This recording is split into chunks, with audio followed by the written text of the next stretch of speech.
ఎక్కడ చూసినా కూడా ఈ వేసవి తాపం అయితే ఎక్కువగా ఉంది. ఈ వేసవి తాపం ఎక్కువగా ఉండటంతో వడగాలు కూడా ఎక్కువ వస్తున్నాయి. దీన్ని దృష్టిలో పెట్టుకొని ఏదైతే కేంద్ర ప్రభుత్వం రాష్ట్ర ప్రభుత్వం చేసినటువంటి ఉపాధి హామీకి సంబంధించి కూడా బాధ్యత తీసుకోవాల్సిన ఎంతైనా ఉంది. ఎందుకంటే మన డిప్యూటీ సీఎం పవన్ కళ్యాణ్ గారు ఉపాధి హామీకి సంబంధించి కూడా పర్యవేక్షణ చేసి చెప్పడం జరిగింది. మరి ఈ ఎండను దృష్టిలో పెట్టుకునేసి ఈ ఉపాధి హామీ కూలీలకు కావచ్చు, రోజువారీ వేతనదారులకు కావచ్చు, ఆ విధంగా చేయాల్సిన బాధ్యత ప్రభుత్వం ఉంది. కాబట్టి ముందుగా జాగ్రత్త తీసుకోవాల్సిన అవసరం ఉంది.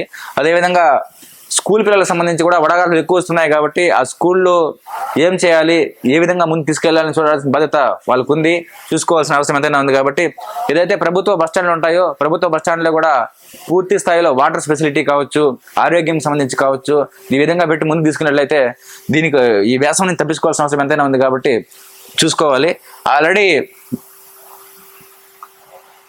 ఆల్రెడీ రాష్ట్ర విపత్తు శాఖ కూడా చెప్పింది. ఎందుకంటే ఈ వాతావరణం ఎక్కువ అయ్యేదానికి ఆస్కారం ఉంది. కాబట్టి ముందుగానే హెచ్చరించింది. కాబట్టి ప్రభుత్వం దృష్టిలో పెట్టుకునేసి ప్రభుత్వ ఆసుపత్రుల్లో ప్రత్యేకమైనటువంటి క్యాబిన్లు ఏర్పాటు చేసి ఎవరైతే వడదెబ్బతో వెళ్తారో వాళ్ళకి చేయాల్సిన ట్రీట్మెంట్కి సంబంధించి పూర్తిగా చూసుకోవాల్సిన బాధ్యత ఉంది. కాబట్టి ప్రభుత్వం దీనికి సంబంధించి ముందుగా తీసుకెళ్లాల్సిన బాధ్యత ఉంది.